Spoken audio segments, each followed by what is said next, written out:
Share भी कर देंगे। हैप्पी बॉय, गुड मॉर्निंग, ठीक है, धोली नायक, संजू सिंह और प्रिय गौतम वीडियो जल्दी से यहाँ पर आ जाएंगे और पढ़ी पर ध्यान देंगे। ये आप सभी का पहला क्वेश्चन कि निम्नलिखित में से कोयला भंडार में सबसे अधिक समृद्ध है, बताओ कौन सा। अब जब हम मैंने आपसे बताया क्या कि हम क्या करने जा रहे हैं, यहाँ पे जल्दी से सभी आएंगे और सभी यहाँ पे अच्छे से पढ़ने पर ध्यान देंगे और क्लास को सभी लाइक करेंगे और शेयर भी करेंगे, ठीक है। आज बस लिमिटेड चैप्टर से ही क्वेश्चन है, ज्यादा मैं आगे तक नहीं गई, मैंने सोचा यही 60-70 क्वेश्चन आपके लिए इनफ होंगे अगर आप इन्हें ही ढंग से पढ़ लेंगे तो, ठीक है। ज्यादा कम करवा देते हैं लेकिन अच्छा करवा देते हैं, वो ज्यादा सही रहेगा, ठीक है। तो यहाँ पे जल्दी से आ जाएंगे सभी, ठीक है।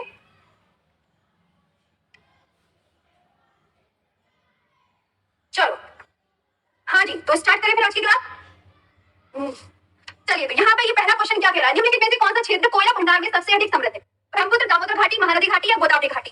तो आप इसका जो राइट आंसर देंगे वो क्या होगा, दामोदर घाटी इसका राइट आंसर हो जाएगा। क्या होगा इसका राइट आंसर, दामोदर घाटी हो जाएगा। अच्छा, मैं आपसे ये कहने लगी, मैं आपसे इसी में ही और भी अन्य क्वेश्चन पूछूंगी। जैसे ये हमारा छोटा नागपुर पठार है बच्चों, ये क्या है, छोटा नागपुर पठार। अब मैंने आपसे कहा छोटा नागपुर पठार के बीचों बीच कौन सी नदी बहती है, मुझे इस नदी का नाम बता दो। चलो क्या है, तो यही नदी, तो छोटा नागपुर पठार की सबसे लंबी नदी का नाम क्या है, सबसे लंबी नदी का नाम आप बोलोगे मैम छोटा नागपुर पठार की सबसे लंबी नदी का नाम दामोदर नदी है। एक ये वाला पॉइंट भी क्लियर हो गया। और बराकर किसकी सहायक नदी है, एक ये वाला क्वेश्चन में बता दीजिए, बराकर किसकी सहायक नदी है, बराकर किसकी सहायक नदी है, बताओ बराकर किसकी सहायक नदी है, ये भी क्वेश्चन का आंसर दीजिए। अभी जब मैं आपसे क्वेश्चन पूछ दिया तो आप मुझे बताते चले। चलो, बराकर किसकी सहायक नदी है, अब Avani Adam, good afternoon, SK Vinod, happy boy. हाँ, तो यहाँ पे आंसर क्या होगा, तो आप बोलोगे मैम बराकर जो है वो दामोदर की सहायक नदी है, किसकी, दामोदर की सहायक नदी है। आगे चलिए नेक्स्ट क्वेश्चन पर, अगला क्वेश्चन समझ में आया। और कोयला कितने प्रकार का होता है, ये भी आपसे क्वेश्चन पूछा जा सकता है, तो बताइए कोयला कितने प्रकार का होता है। आप बोलोगे मैम कोयला 4 प्रकार का होता है, एंथ्रासाइट, बिटुमिनस, पीट और लिग्नाइट। कितने प्रकार का होता है, जल्दी बताओ कोयला। मैं आपसे यहाँ पर पूछूं तो आप क्या बोलोगे, मैम कोयला हमारा 4 प्रकार का होता है, एंथ्रासाइट, ये भी लिख लो, एंथ्रासाइट, बिटुमिनस, पीट और लिग्नाइट, पीट और लिग्नाइट। यहाँ तक क्लियर हो गया। अगले क्वेश्चन पर, और एक और क्या बता दूं, जो पश्चिम बंगाल का रानीगंज कोयला क्षेत्र है वो ऊपरी दामोदर घाटी में है जी, ठीक है। जो पश्चिम बंगाल का जो क्या है, वेस्ट बंगाल का रानीगंज क्षेत्र जो है ऊपरी दामोदर घाटी में है। कहाँ है बच्चों, ऊपरी दामोदर घाटी में है। कहाँ है, ऊपरी दामोदर घाटी में है। यहाँ पे चलिए अगला क्वेश्चन क्या कह रहा है, बहुत हो गया इसी के बारे में बताते बताते, नेक्स्ट पर आते हैं, ठीक है। आज सिर्फ खनिज से संबंधित क्वेश्चन है क्लास के अंदर, ठीक है, खनिज से संबंधित है। नेक्स्ट क्वेश्चन क्या है, निम्नलिखित विकल्पों में कोयले का सबसे शुद्ध रूप क्या है। देखो, जिसमें लोहे, जिसमें कोयले में आपको बता दो, जिस कोयले में कार्बन की मात्रा ज्यादा होगी वही उच्च कोटि का कोयला होता है। तो यहाँ पे आपका राइट आंसर क्या हो जाएगा, जल्दी से बताइए, जल्दी से बताएंगे यहाँ पे राइट आंसर क्या हो जाएगा। तो आप बोलोगे मैम कोयला होता है 4 प्रकार का, कौन कौन सा, तो आप बोलोगे मैम एंथ्रासाइट, बिटुमिनस, पीट और लिग्नाइट, एंथ्रासाइट, बिटुमिनस, पीट और लिग्नाइट ये होता है। अब मैं आपसे कहने लगी, देखो निम्नलिखित विकल्पों में कोयले का सबसे शुद्ध रूप क्या है, बताइए कोयले का सबसे शुद्ध रूप क्या है। तो आपको बोलोगे मैम एंथ्रासाइट में कार्बन की मात्रा सबसे ज्यादा होती है, तो यही कोयले का सबसे शुद्ध रूप है। भूरा कोयला किसे कहते हैं, जल्दी से बताइए, भूरा कोयला। तो लिग्नाइट कोयले को क्या कहा जाता है, लिग्नाइट कोयले को क्या कहा जाता है, लिग्नाइट कोयले को भूरा कोयला कहा जाता है। क्या कहा जाता है, लिग्नाइट कोयले को भूरा कोयला कहा जाता है। क्या कहा जाता है, भूरा कोयला। यहाँ तक हो गया। अगले क्वेश्चन पर आते हैं, ये भी याद हो गया। केरल के समुद्री तट की रेत में भरपूर मात्रा में क्या पाया जाता है, कैल्शियम, रेडियम, थोरियम या मैग्नीज। यहाँ पे ये जल्दी आंसर करेंगे और ये आपकी खनिज से संबंधित आज मोस्ट इंपोर्टेंट क्वेश्चन है क्लास के अंदर, तो सभी यहाँ पे जल्दी से आ जाएंगे और क्लास को सभी अच्छे से लाइक भी कर देंगे, शेयर भी कर देंगे। नेक्स्ट क्वेश्चन पर आते हैं, क्या कह रहा है, जल्दी से बताइए, केरल के समुद्री तट की भरपूर मात्रा में क्या पाया जाता है। तो आपका यहाँ पे जो राइट आंसर होगा, थोरियम की प्राप्ति मोनोजाइट बालू का निक्षेपों से होती है। थोरियम की जो प्राप्ति होती है बच्चों, किससे होती है, यहाँ पे लिख लो कि मैडम जो थोरियम की जो प्राप्ति होती है वो होती है मोनोजाइट बालू का, मोनाजाइट बालू का निक्षेपों से होती है। किससे होती है, मोनाजाइट बालू का निक्षेपों से होती है।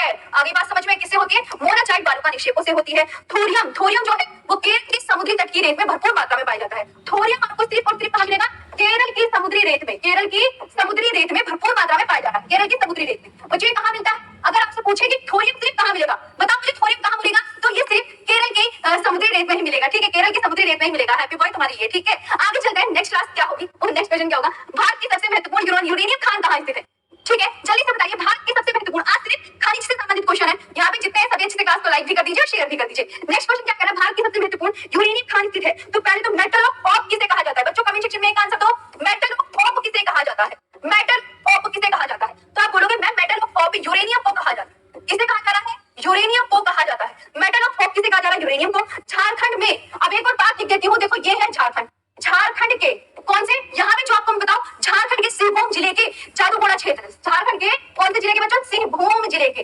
सिंहभूम जिले के और जादूगोड़ा क्षेत्र, सिंहभूम जिले के कौन से क्षेत्र, जादूगोड़ा क्षेत्र। मतलब आपको जादूगोड़ा क्षेत्र कहाँ मिलेगा, पहले तो ये दिमाग में बिठा दीजिए, कहाँ मिलेगा जादूगोड़ा क्षेत्र, बताइए। जादूगोड़ा क्षेत्र यूरेनियम खनन हेतु सर्वाधिक महत्वपूर्ण है। ये जो है ना, ये वाला जादूगोड़ा क्षेत्र, कहीं भी आ गया नाम जादूगोड़ा, दिमाग में बिठा दो, जादूगोड़ा।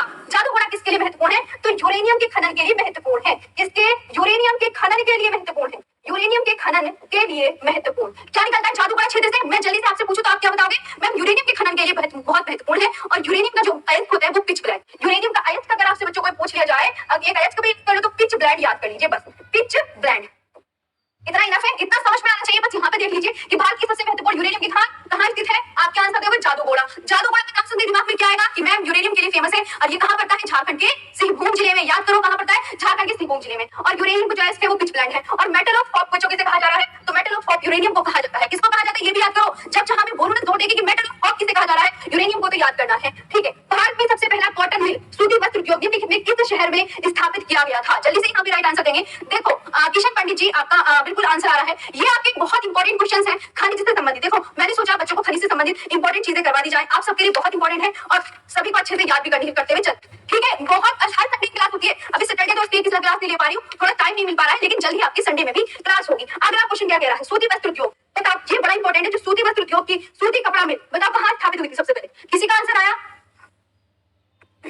कॉटन मिल सूती वस्त्र उद्योग की स्थापना का पहला प्रयास कब हुआ था? पहले तो ये लिखेंगे। बताओ पहला प्रयास किस सन में हुआ था? सन का नाम बताओ। 1818 ईस्वी में फोर्ट ग्लास्टर में किया गया था। फोर्ट ग्लास्टर में किया गया था सबसे पहले तो 1818 ईस्वी में फोर्ट ग्लास्टर में। लेकिन ये क्या रहा था? असफल। बच्चों ये वाला क्या कर रहा था? असफल रहा पहला प्रयास। फोर्ट ग्लास्टर में हुआ लेकिन ये असफल रहा कोलकाता के पास। और ये फोर्ट ग्लास्टर कहाँ है? कोई आपसे पूछे तो आप क्या बोलोगे? मैम ये है फोर्ट ग्लास्टर कहाँ बच्चों? तो आप बोलोगे मैम ये कोलकाता के पास है।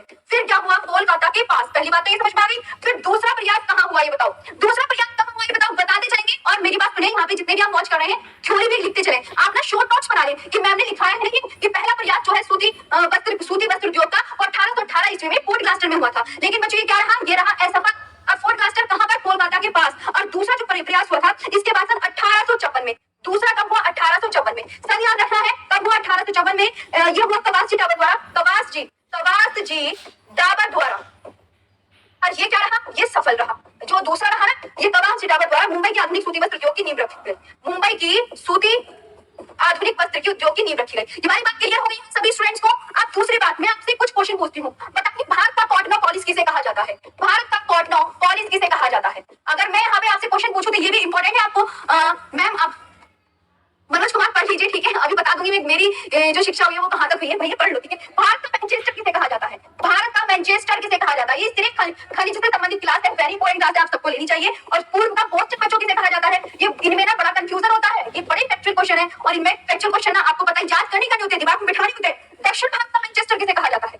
दक्षिण भारत का मैनचेस्टर किसे कहा जा रहा है? ये बताइए दक्षिण भारत का मैनचेस्टर किसे कहा जा रहा है? अभी ये सारे क्वेश्चन क्या है तुम सबको करने हैं। और उत्तर भारत का मैनचेस्टर, अभी आपका मैं आंसर देखती हूँ फिर कौन कितना हो जा रहा है। उत्तर भारत का मैनचेस्टर किसे कहा जाता है? यहाँ पे मैंने ये सब नाम लिखे और आप सबको क्या करना है? आंसर करने हैं। अब देखती हूँ यहाँ पे कौन कौन आप सब आंसर करोगे। चलो जल्दी बताओ। भारत का कॉटन पॉलिश किसे कहा जा रहा है? तो आप बोलोगे मैम मुंबई को कहा जा रहा है।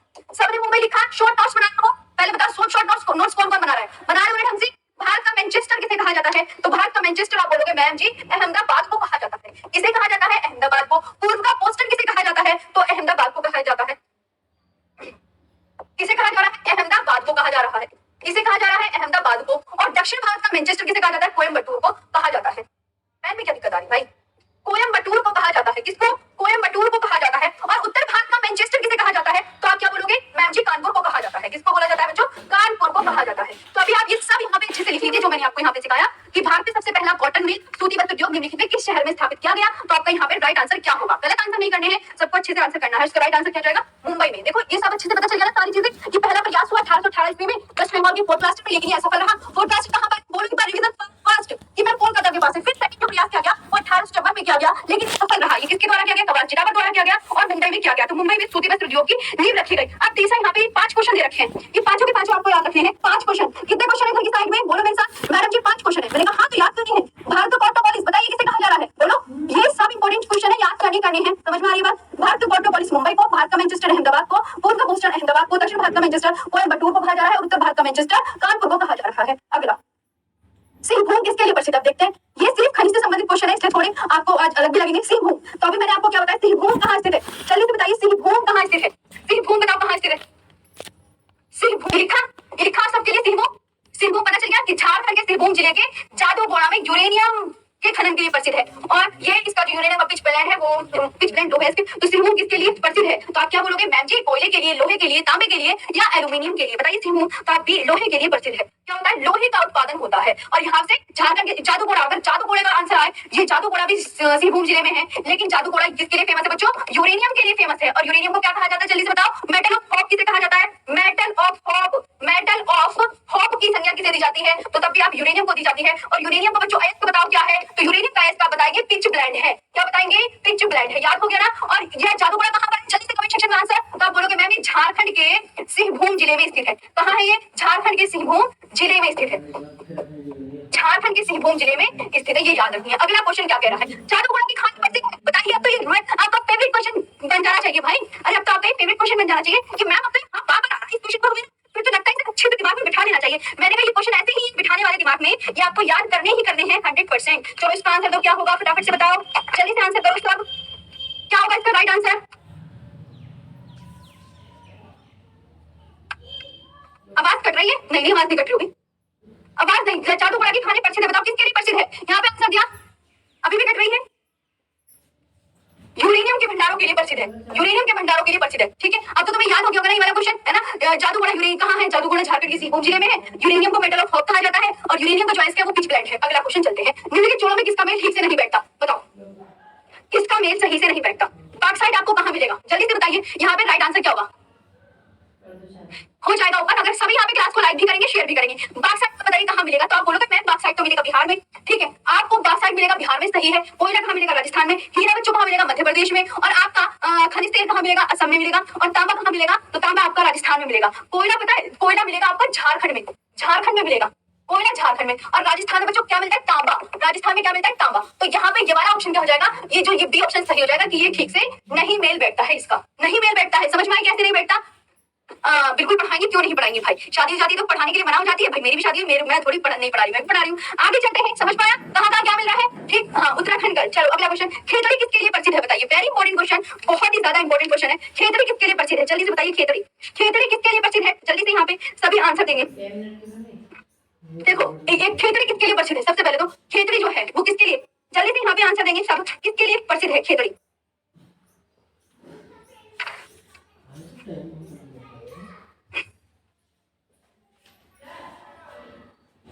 तांबे के लिए प्रसिद्ध है। किसके लिए? तांबे के लिए प्रसिद्ध है। तांबे के लिए प्रसिद्ध है। एक और बताओ, राजस्थान में एक जगह है, राजस्थान में थुर मुंडेर और नाथरा की पाल।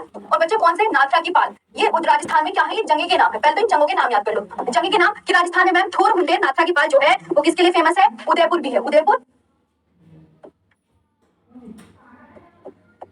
थुर मुंडेर नाथरा की पाल। यहाँ से क्या निकलता है? यहाँ से लौह की प्राप्ति होती है। किसके बच्चों? लौह की। और राजस्थान के ये झुंझुनू जिले से तांबे की प्राप्ति होती है। ठीक है ना? खेतड़ी तांबे के लिए प्रसिद्ध है। और थुर मुंडेर नाथरा की पाल किसके लिए फेमस है? तो आप बोलोगे मैम लौह अयस्क की प्राप्ति। नाथरा की पाल, अगर मैं आपसे क्वेश्चन पूछूं बताओ नाथरा की पाल से किसकी प्राप्ति होती है, तब आप क्या आंसर दोगे? मैम लौह अयस्क की प्राप्ति होती है। लोहा कितने प्रकार का होता है? हेमेटाइट, मैग्नेटाइट और कौन सा होता है? लिमोनाइट और सिडराइट। ठीक है ना? ये भी आपको अच्छे से याद करना होता है। ठीक है, अब नेक्स्ट क्वेश्चन चलते हैं। निम्नलिखित में किस राज्य में हट्टी सोने की खान स्थित है? हट्टी सोने की खान कहाँ पर स्थित है? ये आंसर दीजिए। देखो आपको मैं बता दूं, एक तो स्वर्ण रेखा नदी है झारखंड में। बच्चों स्वर्ण रेखा नदी कहाँ की है? ये आप बोलोगे मैम झारखंड की नदी है। सबसे पहली बात, झारखंड की नदी है ये स्वर्ण रेखा नदी। और स्वर्ण रेखा नदी छोटा नागपुर पठार की दूसरी सबसे लंबी नदी है। पहली बात, दूसरी छोटा नागपुर पठार की पहली सबसे लंबी नदी का नाम बताइए कमेंट सेक्शन में। छोटा नागपुर पठार की पहली सबसे लंबी नदी का नाम है वो है आपकी दामोदर। और छोटा नागपुर पठार की दूसरी सबसे लंबी नदी का नाम बताइए क्या है? दूसरी सबसे लंबी नदी का नाम क्या है? तो आप क्या बोलोगे? मैम स्वर्ण रेखा है। कौन सा? स्वर्ण रेखा। अब आपको मैं एक और बात बता दूं, स्वर्ण रेखा बच्चों कहाँ से निकलती है? एग्जामिनर पूछ सकता है, बताओ वो कहाँ से निकली? तो स्वर्ण रेखा नदी निकलती है रांची के पठार से। कहाँ से बच्चों? रांची के पठार से निकलती है। कहाँ से? रांची के पठार से निकलती है। अब निम्नलिखित में से हट्टी सोने की खान कहाँ स्थित है? तो आप बोलोगे मैम कोलार और हट्टी की खाने। कोलार और हट्टी की खाने सब बता देंगे कहाँ पाई जाती है कोलार और हट्टी की खाने। कोलार, पहली तो कोलार की खाने और हट्टी की खाने। कोलार और हट्टी की खाने दोनों आपको मिलेंगी बच्चों कर्नाटक में। कहाँ? और झारखंड की स्वर्ण रेखा नदी से भी किसकी प्राप्ति होती है? स्वर्ण की प्राप्ति होती है बच्चों। किसकी? झारखंड। ये तभी तो लिखा है मैंने, झारखंड की स्वर्ण रेखा नदी से भी स्वर्ण की। और आंध्र प्रदेश के अनंतपुर जिले में भी स्वर्ण की। आंध्र प्रदेश के अनंतपुर जिले में भी सोने की प्राप्ति होती है। अनंतपुर जिले में कौन सी खान है? रामगिरी की खान, रामगिरी की खान, रामगिरी की खान। ये याद रखना, इससे भी क्या निकलता है? स्वर्ण। तो आपको पता चल गया ना स्वर्ण। और स्वर्ण रेखा नदी पर कौन सा वाटरफॉल है? तो आपने बताएंगे। जल्दी से बताइए क्या होगा? जल्दी से UPSI Prashant, Yogi Singh, happy boy, Rocky boy. अच्छा जल्दी से यहाँ पे बताइए, आंध्र प्रदेश के अनंतपुर जिले में रामगिरी की खानी से क्या निकलता है? स्वर्ण निकलता है। ये भी बात आपको बहुत अच्छे से याद रखनी है। और स्वर्ण रेखा नदी आपको मैंने बताया, हाँ जी बिल्कुल, मेरी भी शादी हो गई है, ये आपको पता, बाद अभी चलेगा, ठीक है, किसी दिन वीडियो डालती हूँ मैं भी। हाँ सबने डाल दिया, मैं ही रह गई, मैं भी डालती हूँ। सभी यहाँ पे अच्छे से क्लास को लाइक भी करेंगे, शेयर भी करेंगे। हाँ मेरा नंबर भी आ रहा है, यहाँ पे देखते हैं स्वर्ण रेखा नदी बच्चों कहाँ की नदी है? डिवीजन। जब मैं ये वाला क्वेश्चन पूरा कराया करूँ, सब मेरे साथ रिवीजन करा करेंगी। स्वर्ण रेखा नदी कहाँ पर है? डिवीजन झारखंड में। इधर आओ, अभी मैंने कहा बोला स्वर्ण रेखा नदी निकलती कहाँ से? बोलो मेरे साथ, मैडम जी स्वर्ण रेखा नदी निकलती है रांची के पठार से। मैंने कहा याद कर लेना। अब जो स्वर्ण रेखा नदी किसके लिए फेमस है? इसके तो आगे स्वर्ण है ना, तो स्वर्ण के लिए फेमस है। अच्छा झारखंड की नदी, और ये छोटा नागपुर पठार की क्या है? दूसरी सबसे लंबी नदी है। छोटा नागपुर पठार की सबसे लंबी नदी का नाम मैं अगर आपसे पूछूं तो छोटा नागपुर पठार की सबसे लंबी नदी का नाम दामोदर है। इधर आते हैं, सोने की कौन कौन सी खाने मिलेगी? कोलार और हट्टी की खाने। कोलार और हट्टी की खाने बच्चों कहां पर है? कमेंट सेक्शन में आंसर। आप बोलोगे मैम कोलार और हट्टी की खाने कर्नाटक में है। और आंध्र प्रदेश के अनंतपुर जिले में रामगिरी की खाने भी किसके लिए फेमस है? स्वर्ण के लिए प्रसिद्ध है।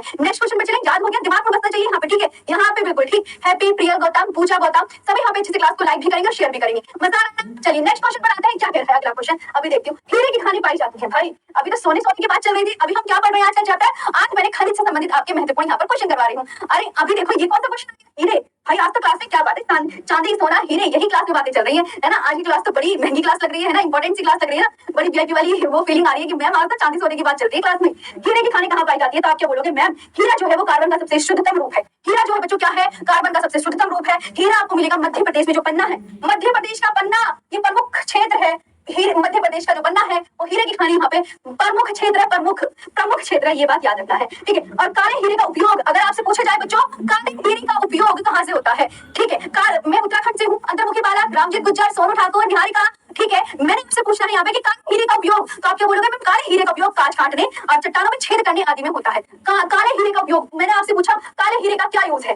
काले हीरे का उपयोग बताइए क्या है? काले हीरे का उपयोग, तो आप बोलोगे मैडम जी काले हीरे का जो उपयोग है वो होता है, बताओ किसके लिए होता है काले हीरे का उपयोग? कांच काटने, एक तो होता है कांच काटने और चट्टानों में छेद करने के लिए, चट्टानों में छेद करने के लिए, छेद करने के लिए। तो अभी आपको देखो जो मैं चीजें लिखा रही हूँ ना, आप सब बच्चे लिख रहे हो ना, पहले तो ये बताओ है मिस तो नहीं कर रही चीजों को भाई, लिखना है ये माही मैम आपकी, ठीक है? यहाँ तक आपने कहा। नेक्स्ट क्वेश्चन बनाते हैं, क्या कह रहा है अगला क्वेश्चन, देखते हैं सभी अच्छे से क्लास को लाइक और शेयर करेंगे। आंध्र प्रदेश के अनंतपुर जिला किसके लिए प्रसिद्ध है बताइए? अभी बताएं क्वेश्चन, इधर आओ सब, यहाँ पे आओ, इधर आओ, इधर आओ, ये देखो ये क्या है? ये आंध्र प्रदेश का अनंतपुर जिला, यहाँ से पढ़ लीजिए, ये मैं बार बार लिख पानी कि आंध्र प्रदेश का अनंतपुर जिले में मैडम जी एक खान है। अब वो खान का नाम क्या है? राम से उसका नाम है। किसका नाम? खान का जो नाम है ना वो राम से, ठीक है? आंध्र प्रदेश के अनंतपुर जिले में रामगिरी की खानी, कौन सी खानी? रामगिरी की खानी किसके लिए फेमस है? स्वर्ण के लिए। तो यहाँ से याद कर लो, कोलार और हट्टी की खानी कर्नाटक में। तो बताओ आंध्र प्रदेश का अनंतपुर जिला किसके लिए फेमस हो गया? तो आपका यहाँ पे राइट आंसर गोल्ड के लिए, वेरी गुड, ठीक है ना? नेक्स्ट क्वेश्चन बनाते हैं, क्या है? पश्चिम बंगाल में रानीगंज का संबंध किससे है? अभी बताया था यूपीएसआई प्रशांत, हाँ जी बताइए, ठीक है? यहाँ पे समझ में आ गया। मध्य प्रदेश का पता है कौन कौन सा जिला? मध्य प्रदेश का मैं आपको बता दूं, एमपी का पन्ना और सतना जिला, पन्ना और सतना जिला दो जिले हैं, सतना जिला, ये दोनों जिले है ना, पन्ना और सतना जिला जो है, पन्ना और सतना जिला किसके लिए बच्चों फेमस है? हीरे के लिए प्रसिद्ध है। किसके लिए बच्चा? हीरे के लिए प्रसिद्ध है। किसके लिए प्रसिद्ध है? हीरे के लिए, वेरी गुड, बहुत बढ़िया। नेक्स्ट पर चलते हैं, अगला क्वेश्चन, पश्चिम बंगाल में रानीगंज का संबंध है, ठीक है? आपको बोलना है कि मैं पश्चिम बंगाल का जो रानीगंज है, वेस्ट बंगाल का रानीगंज, वेस्ट बंगाल का जो रानीगंज है वो कोयला क्षेत्र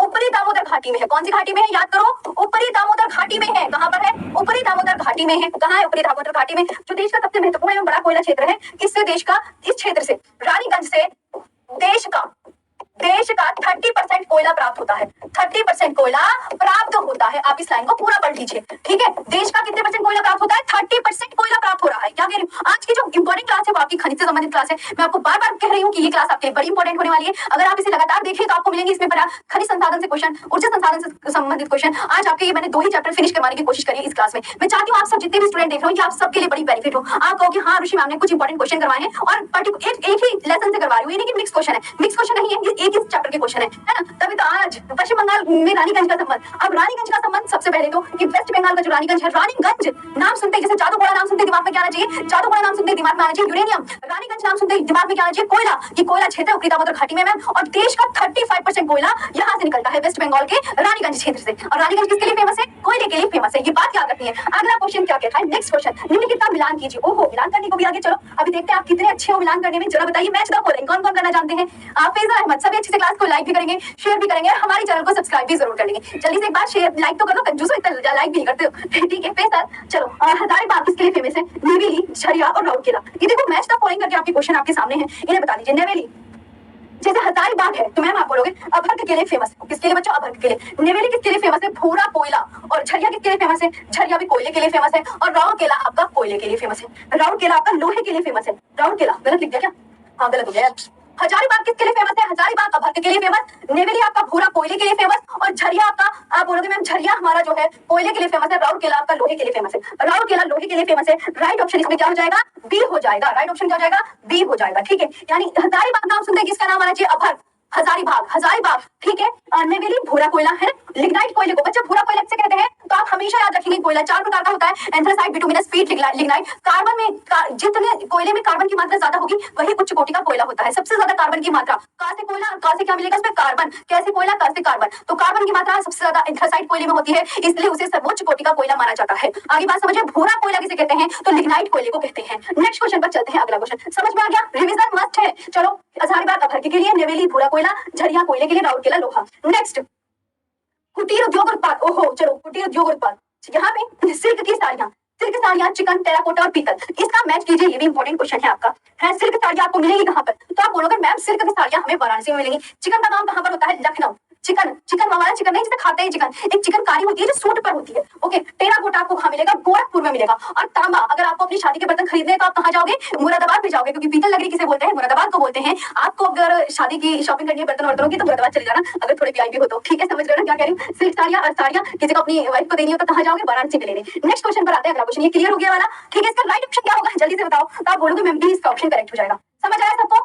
कोई दिक्कत? किसी बच्चे को कोई दिक्कत तो नहीं है ना? ठीक है, रामजीत गुज्जर, अर्चना, देखो आज ना खड़ी से संबंधित क्वेश्चन है, अच्छे से बड़े प्यार से हंसते हंसते कर लो सारे क्वेश्चन। सिल्क साड़ी आपको कहाँ मिलेंगी? वाराणसी में। चिकनकारी आपको कहाँ मिलेगी? लखनऊ में मिलेगी। टेराकोटा आपको कहाँ मिलेगा? गोरखपुर में। और पीतल आपको कहाँ मिलेगा? मुरादाबाद में। ठीक है, नेक्स्ट क्वेश्चन क्या कह रहा है? अगला क्वेश्चन, अगला क्वेश्चन, भारत में प्रथम सूती कपड़े का कारखाना कहाँ स्थापित किया गया था? अभी मैंने अभी बताया है वाला क्वेश्चन का आंसर। इसमें आपकी अब गलत नहीं होना चाहिए, देखती हूँ जल्दी से बताओ। ये वाला क्वेश्चन गलत नहीं होना चाहिए। सूती कपड़े का कारखाना पहला कहाँ हुआ था? पहला तो एसएफएल हो गया था, है ना, 1818 में कोलकाता के पास फोर्ट क्लास्टर में लगाई गई, लेकिन वो एसएफएल रहा। लेकिन दूसरा फिर 1854 में तवास चिटावर द्वारा मुंबई में स्थापित किया, है ना, लेकिन ये सफल रहा और ये मुंबई में। तो पहला यही तो लगा। अगला क्वेश्चन क्या कह रहा है? अगला क्वेश्चन देखते हैं, इंडिका कोच फैक्ट्री कहाँ पर स्थित है? Very important. Indica coach factory Perambur. बच्चों पेरम्बूर कहाँ है? पेरम्बूर है तमिलनाडु में। पेरम्बूर कहाँ पर है? तमिलनाडु में। आपसे कोई कहने लगे इंडिका कोच फैक्ट्री कहाँ पर है? तो इंडिका कोच फैक्ट्री जो है पेरम्बूर में स्थित है, जहाँ रेल सवारी गाड़ी के डिब्बे, रेल सवारी गाड़ी के डिब्बे क्या बनाए जाते हैं? रेल सवारी गाड़ी के डिब्बे, रेल सवारी गाड़ी के डिब्बे बनाए जाते हैं। रेल सवारी गाड़ी के बच्चों क्या बनाए जा रहे हैं? डिब्बे बनाए जा रहे हैं। इसकी स्थापना कब हुई थी? 1952 में। और ऐसा कारखाना हल्दिया में भी स्थित है। अगर ऐसे मान लें इस तरीका कारखाना कहीं और भी है तो हल्दिया में स्थित है ना। और इसकी जो स्थापना हुई थी वो कब हुई थी? इंडिका कोच फैक्ट्री की 1852 में हुई थी। इंडिका कोच फैक्ट्री की बच्चों स्थापना कब हुई थी? 1852 में। और पेरम्बूर कहाँ पर है? किस राज्य में? राज्य का नाम बताइए। मैम आपको बनारसी साड़ी देने आऊंगा, अचार देने आओगे, पोहे देने आ जाना, बड़ी अच्छी बात है, बहुत महंगी मिलती है, आपकी भी पहन लूंगी मैं, कोई बात नहीं। ठीक है, इंडिका कोच फैक्ट्री कहाँ पर है? पेरम्बूर में है। ठीक है, चलिए आगे हाँ लेकर आओ, आगे चलते हैं। नेक्स्ट क्वेश्चन क्या कह रहा है? ठीक है, ये इंडिका कोच फैक्ट्री के बारे में रिवीजन कीजिए। इंडिका कोच फैक्ट्री आपके बच्चों कहाँ पर है? तमिलनाडु में। और किसके डिब्बे बनते हैं? रेल सवारी गाड़ी के डिब्बे बनते हैं, रेल सवारी गाड़ी के डिब्बे। और इंडिका कोच फैक्ट्री 1852 में इसकी स्थापना हुई। पेरम्बूर किस राज्य में स्थित है? तो पेरम्बूर आपका कहाँ स्थित है? तमिलनाडु में। पेरम्बूर कहाँ स्थित है? तमिलनाडु में। नेक्स्ट क्वेश्चन पर आते हैं, लोहा उत्पाद उद्योग निम्नलिखित में किस स्थान पर जर्मन तकनीकी सहयोग से लगाया गया? ये भी बड़ा ही इंपॉर्टेंट क्वेश्चन है, इसे भी आपको बड़े अच्छे से पढ़ना है। जल्दी से बताइए क्या होगा इसका राइट आंसर। जल्दी से यहाँ पे बताइए क्या होगा। लोहा इस्पात उद्योग निम्नलिखित में से किस स्थान पर जर्मन तकनीकी सहयोग से लगाया गया था? मैम पीडीएफ कहाँ मिलेगा? Geography by Arushi ma'am channel है, उस पर आपको इसकी पीडीएफ मिल जाएगी। ज्योग्राफी बाय आरुषि मैम करके एक चैनल है, उसमें आपकी इसकी पीडीएफ मिल जाएगी। लोहा इस्पात उद्योग उड़ीसा में जर्मनी के तकनीकी सहयोग से लगाया गया। ठीक है, उड़ीसा में जर्मनी की तकनीकी सहयोग से लगाया गया। ठीक है, ये बात आपको बहुत अच्छे से याद करनी है। कहाँ पर? तो राउरकेला में लगाया गया। कहाँ? राउरकेला में लगाया गया। कहाँ पर? राउरकेला में। नेक्स्ट क्वेश्चन पर चलेंगे, यहाँ तक समझ में आया? राउरकेला में लगाया गया। राउरकेला में लोहा इस्पात उद्योग इसकी सहायता से जर्मनी की। तो यहाँ पे याद करना, जो राउरकेला में लोहा इस्पात उद्योग की स्थापना हुई थी वो जर्मनी के सहयोग से हुई थी। किस देश के सहयोग से बच्चों? देश किसका? राउरकेला के साथ जो देश आएगा वो जर्मनी आएगा। नेक्स्ट क्वेश्चन पर आते हैं। अगला question, Visvesvaraya iron and steel limited स्थित है। Visvesvaraya iron and steel limited कहाँ पर स्थित है? भद्रावती। भद्रावती में स्थित है और ये कहां पर है? कर्नाटक के शिमोगा जिले में। बच्चों कहां पर है? कर्नाटक के शिमोगा जिले में है। कहां है? कर्नाटक के शिमोगा जिले में है। कहां पर है? कर्नाटक के शिमोगा जिले में है। आगे बात समझ में, कहां पर है? कर्नाटक के शिमोगा जिले में और इसकी स्थापना 1923 में की गई थी। इसकी स्थापना कहां कब की गई थी? 1923 में। और ये भद्रावती कहां पर है? कोई आपसे पूछे तो आपका राइट आंसर जल्दी से बताइए क्या होगा। यहाँ पे इसका राइट आंसर क्या होगा? तो आप क्या आंसर देंगे कि मैम भद्रावती शिमोगा जिले में है और कर्नाटक के शिमोगा जिले में इसकी स्थापना 1923 में होती। नेक्स्ट, भिलाई इस्पात संयंत्र का निर्माण किसके सहयोग से किया गया? भिलाई इस्पात संयंत्र का निर्माण किसके सहयोग से किया गया? भिलाई इस्पात संयंत्र का निर्माण, तो भिलाई इस्पात कारखाने का जो है वो है तकनीकी एवं आर्थिक सहायता से 1953 में सोवियत संघ द्वारा स्थापित की गई थी। 1953 में सोवियत संघ द्वारा स्थापित की गई थी। 1953 में सोवियत संघ द्वारा स्थापित की गई थी। सोवियत संघ द्वारा स्थापित की गई। सोवियत संघ द्वारा स्थापित की गई, ये बात याद रखेंगे, यानी रूस के द्वारा। ठीक है, और के नाम है किसके द्वारा? जब वो भी याद रखेंगे। ठीक है, ये भिलाई रामपुर में 21 किलोमीटर दूर मुंबई कोलकाता मुख्य रेल मार्ग पर स्थित है। अगला क्वेश्चन चले। ठीक है, भिलाई इस्पात संयंत्र किसकी स्थापना का निर्माण सहयोग किया गया? तो सोवियत संघ के द्वारा किया गया था। किसके द्वारा किया गया था? सोवियत संघ के द्वारा किया गया था। ठीक, अगले क्वेश्चन पर चले। अगला क्वेश्चन क्या कह रहा है? यहाँ तक सबको समझ में आ रहा है? कोई दिक्कत? भिलाई इस्पात संयंत्र। अगला क्वेश्चन देखो, रेशम के कीड़े पालने को क्या कहते हैं? रेशम के कीड़े पालने को क्या कहते हैं? वेरी इंपॉर्टेंट क्वेश्चन है ये भी। बता दीजिए रेशम के कीड़े पालने को क्या कहा जा रहा है? रेशम के कीड़े पालने को क्या कहा जा रहा है? बताओ, रेशम के कीड़े पालने को क्या कहा जाता है?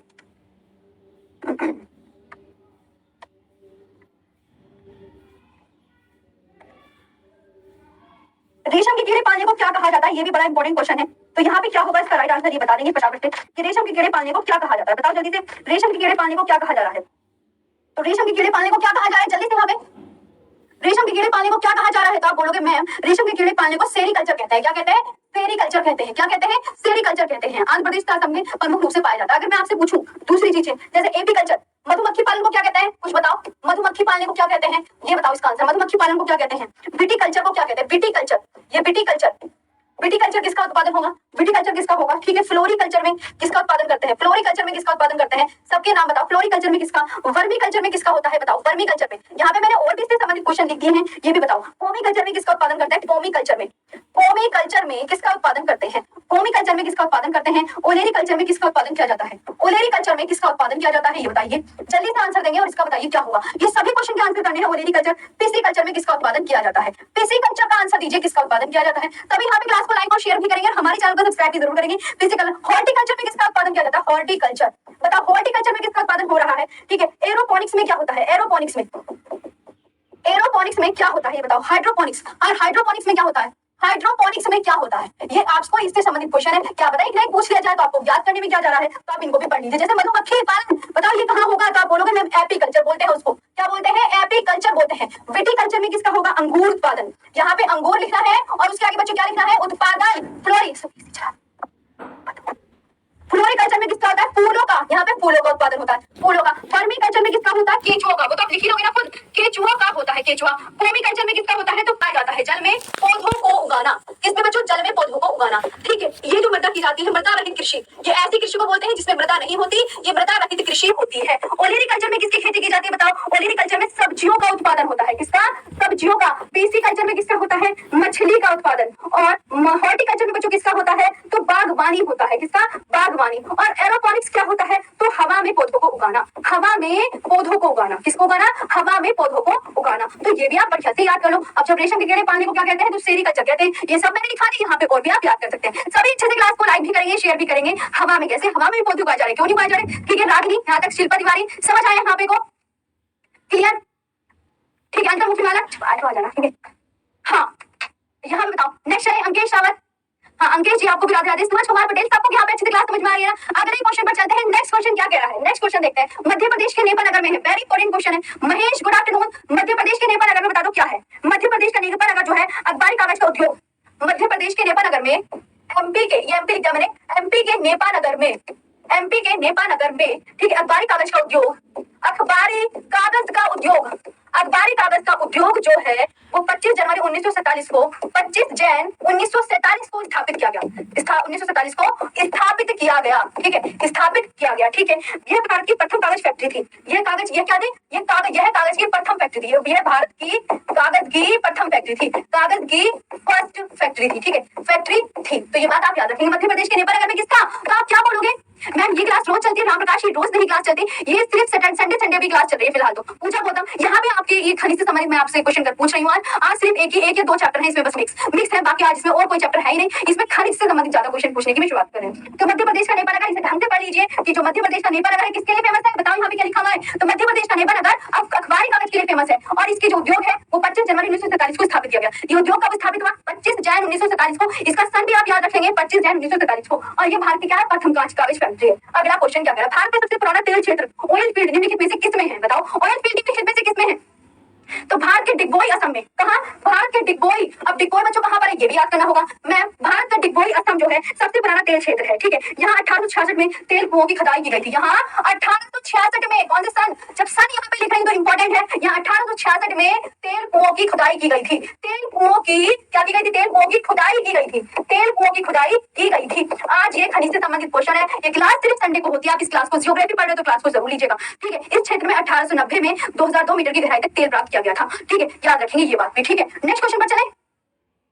अगला क्वेश्चन आता है, भिलाई, दुर्गापुर और राउरकेला में लोहे इस्पात के उद्योग निम्नलिखित में किस पंचवर्षीय योजना के दौरान स्थापित किए गए थे। भारत में द्वितीय पंचवर्षीय योजना, कौन सी पंचवर्षीय योजना, द्वितीय पंचवर्षीय योजना, कौन सी पंचवर्षीय योजना आप बताओ मुझे, द्वितीय पंचवर्षीय योजना। और इसका स्थान क्या है, 1956 से 61, 1956 से 61, इसका स्थान क्या है, 1956 से 61, ठीक है। तो ये द्वितीय पंचवर्षीय योजना में उद्योगों को बढ़ावा देने के लिए लोह इस्पात उद्योग केंद्रों में भिलाई, राउरकेला और दुर्गापुर में स्थापित किए गए थे, ठीक है। भिलाई, दुर्गापुर और राउरकेला में स्थापित किए गए थे। अगला क्वेश्चन, ठीक है, द्वितीय पंचवर्षीय योजना का सन भी याद कर लेना, है ना। अगला क्वेश्चन क्या है, नेक्स्ट, तांबा एवं के लिए विख्यात क्षेत्र खेतड़ी निम्नलिखित में से किस राज्य में स्थित है। खेतड़ी किस राज्य में स्थित है, खेतड़ी कहाँ स्थित है, कहाँ। तो आप बोलोगे मैम खेतड़ी राजस्थान के झुंझुनू जिले में स्थित है, राजस्थान के झुंझुनू जिले में स्थित है, राजस्थान के झुंझुनू जिले में स्थित है, ये बात याद रखेंगे। और तांबा इसको के लिए विख्यात क्षेत्र जो खेतड़ी है वो निम्नलिखित में से किस राज्य से है, तो झुंझुनू जिले में। अगले क्वेश्चन पर चलते हैं। नेक्स्ट क्वेश्चन क्या कह रहा है, अगला किसे दक्षिण भारत का मैनचेस्टर कहा जाता है। अभी सारे लिखवाए थे ना, अभी 5 लिखवाए थे, दक्षिण भारत का मैनचेस्टर बता दीजिए किसे कहा जा रहा है।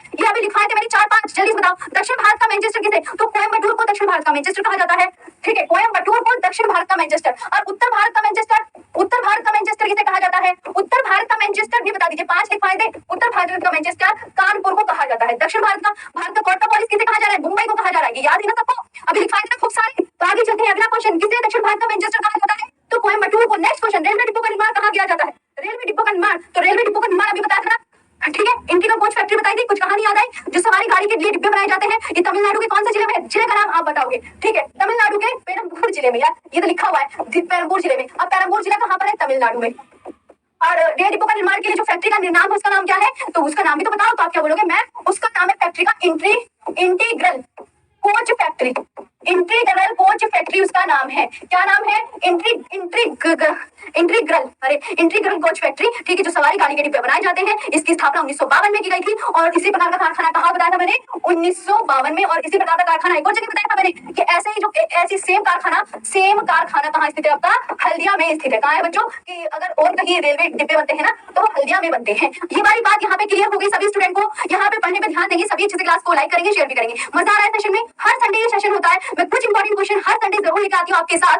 डेली क्लास होगी 12 से 2, ठीक है, हर संडे नहीं होगी, कोशिश तो मेरी यही है कि मैं हर संडे क्लास कराऊं, आप सबको बने अच्छे से रहना है क्लास में, ठीक है। तो हर संडे किसके नाम, 12 से 2 आरुषि मैम के नाम, और तुम सभी स्टूडेंट के नाम जो यहाँ पे पढ़ रहे थे प्यारे प्यारे से स्वीट से, ठीक है। अगला क्वेश्चन, रेलवे डिपो का निर्माण पता चल गया ना, ठीक है। कहाँ रिवीजन करो कि मैम पेरम्बूर जिला को हमसे पूछते कहाँ पर है, हम बताएंगे मैम पेरम्बूर जिला तमिलनाडु में है। पेरम्बूर में हो क्या है, तो रेल सवारी के डिब्बे बन रहे हैं। अब ये रेल सवारी डिब्बे की फैक्ट्री का नाम क्या है, तो फैक्ट्री का नाम क्या बताओगे मैडम जी, इंटीग्रल कोच फैक्ट्री बताएंगे। अच्छा, कोई आपसे पूछेगा इंटीग्रल कोच फैक्ट्री की स्थापना कब हुई थी, तो 1952 में हुई थी। कब, 1952 में, ठीक है। और ऐसे कोई रेल डिब्बे कहीं और अलग बनते हैं भारत, ये इंटीग्रल कोच फैक्ट्री के अलावा, हाँ मैडम जी बनते हैं, क्यों नहीं बनते, हल्दिया में बनते हैं, ऐसे करके याद रखिए। अगला, मुंबई हाई किससे संबंधित है, मुंबई हाई, नमस्ते, ठीक है। मुंबई हाई को मुंबई हाई के नाम से जाना जाता है। पहली बात तो बॉम्बे हाई को मुंबई हाई के नाम से जाना जाता है। ये मुंबई समुद्र तट से लगभग, ये लिखेंगे, यह है मुंबई समुद्र तट से लगभग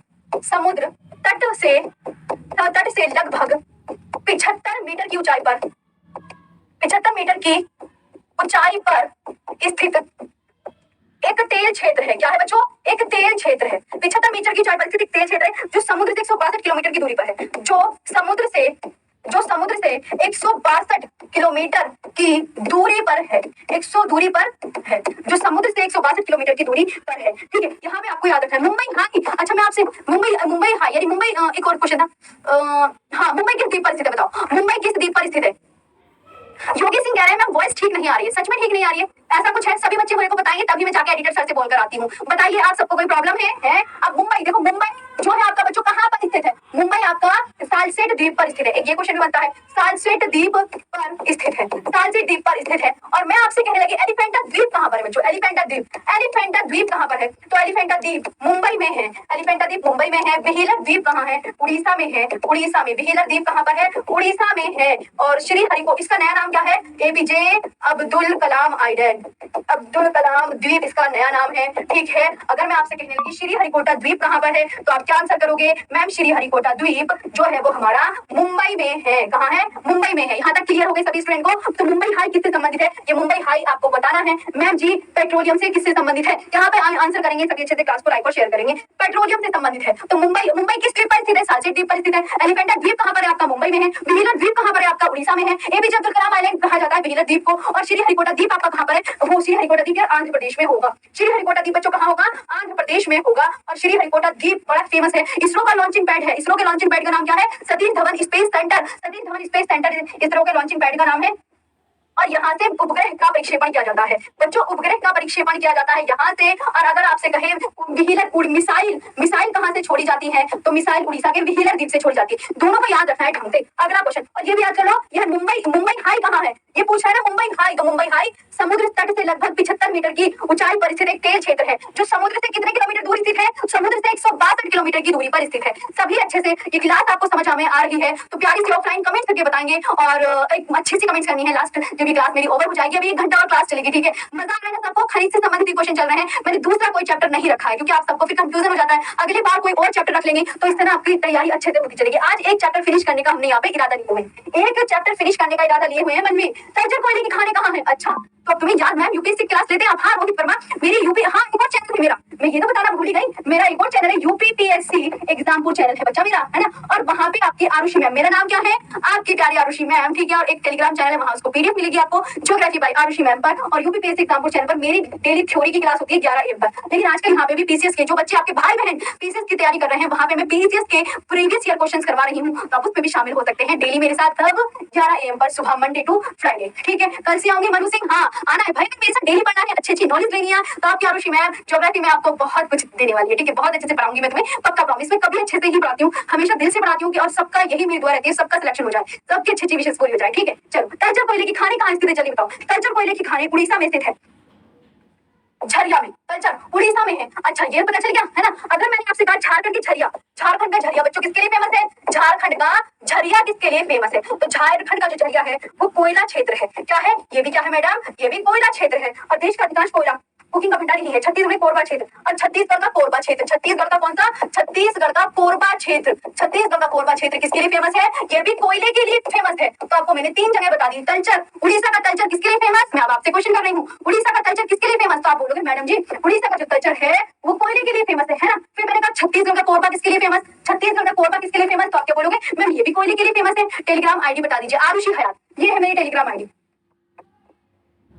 सेम यही स्पेलिंग लिखना, ठीक है, AAROOSHI, ओके डन। और झारखंड का झरिया किसके लिए फेमस है बच्चों, ये भी कोयले के लिए फेमस है। नेक्स्ट क्वेश्चन पर चलते हैं, अगला क्वेश्चन क्या कह रहा है, अगला क्वेश्चन देखते हैं क्या कह रहा है। नरोरा नाभिक शक्ति केंद्र कहाँ स्थापित है, very very very very important question आया है आपकी क्लास में, वेरी इंपॉर्टेंट क्वेश्चन आपके लिए आया है, ठीक है। ये आप मुझे बताओ, नरोरा, जल्दी से सभी आंसर करेंगे फटाफट से। ये नरोरा जो शक्ति नाभिक के शक्ति केंद्र है, ये बड़े एग्जाम में पूछे जाते हैं और इनसे क्वेश्चन बनते ही बनते हैं। तो आपको मैं ये लिखा देती हूँ, नाभिक की ऊर्जा केंद्र, ये बड़े पूछे जाते हैं, नरोरा नाभिक की ऊर्जा केंद्र। पहले तो मैं आपको पूरी लिखा दूं, देखो तारापुर, तारापुर नाभिक की ऊर्जा केंद्र है ना, तारापुर नाभिक की ऊर्जा केंद्र है। ये देश का पहला है, देश का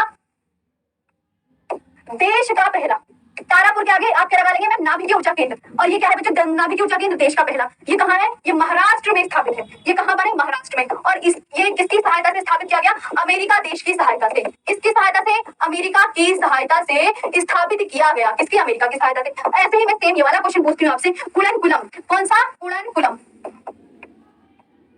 कुलनकुलम बताइए किसके लिए फेमस है, कुलनकुलम। रावत भाटा, ये रावत भाटा, आप इनके आगे क्या लगा लेना, रावत भाटा नाभिक की ऊर्जा केंद्र। क्या लगाना है आप सबको, रावत भाटा नाभिक की ऊर्जा केंद्र। ये क्लास रागिनी झा कह रही है, ये क्लास रोज चलती है रागिनी झा, ये क्लास रोज नहीं चलती, संडे संडे होती है सिर्फ। आप संडे ही आइए, आपका तहे दिल से यहाँ पे स्वागत है। आप आइए तो सही क्लास लेने, आपको इंपॉर्टेंट सेशन नहीं करवाया जाएगा, ठीक है। तो आप ये बताओ मैम की क्लास रागिनी झा मैंने आपको बता दिया, अजीत प्रजापति, शिल्पी, उमेश, अरुण, पूनम, अंतर्मुखी बालक, ये तो लास्ट टाइम भी आया था क्लास में, विशाल चौधरी, 5 मंच, अच्छा जी 5 स्टार मंच, अर्चना यादव भी है, पुष्पा यादव, धोली नायक, अंजलि रावत, सभी का स्वागत है। और सभी एक बार सेशन को लाइक भी कर दीजिएगा, जिसने कंजूसी दिखा रखी है, और सेशन को शेयर भी कर दीजिएगा, और अच्छी सी प्यारी सी ऑफलाइन कमेंट्स भी करके बता दीजिएगा। रोहित रामन राज जी, चलिए नेक्स्ट क्वेश्चन बचे। हाँ तो रावत भाटा भी एक क्वेश्चन का आंसर दो, ठीक है। नरोरा केगा काकरापार, नरोरा केगा और काकरापार, काकरापार, ये मतलब काकरापार क्या है? नाभिक की ऊर्जा केंद्र है। और कलपक्कम और जेतापुर, कलपक्कम मैंने पूरे लिखवा दिए, कलपक्कम और जेतापुर, आपने सारे भी याद कर लेना, कलपक्कम और जेतापुर, ठीक है, कलपक्कम और जेतापुर। अब जल्दी से बताओ ये कहा, कुरनकुलम कहाँ पर है? कुरनकुलम नाभिक की ऊर्जा केंद्र, ये तमिलनाडु में है, ये कहा है तमिलनाडु में।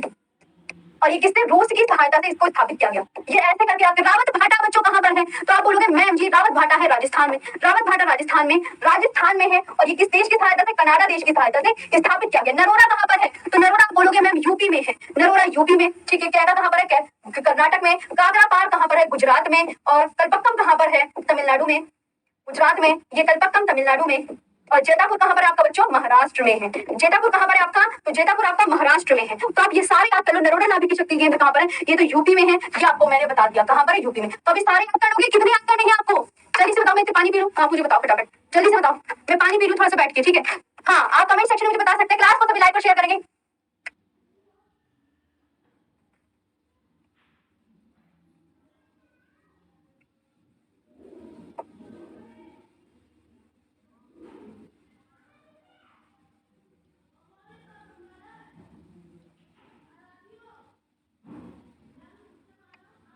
हम्म,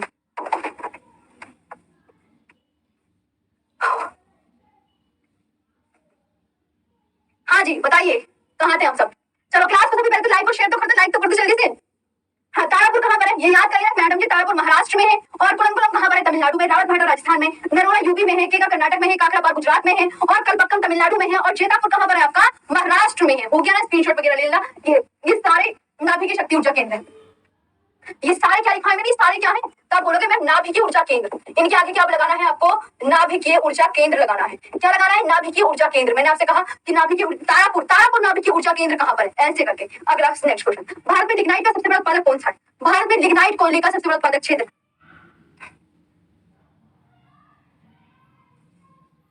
कहाँ पर है? तो लिग्नाइट को आपको पता है, लिग्नाइट को क्या कहते हैं? लिग्नाइट को बोलते हैं भूरा कोयला।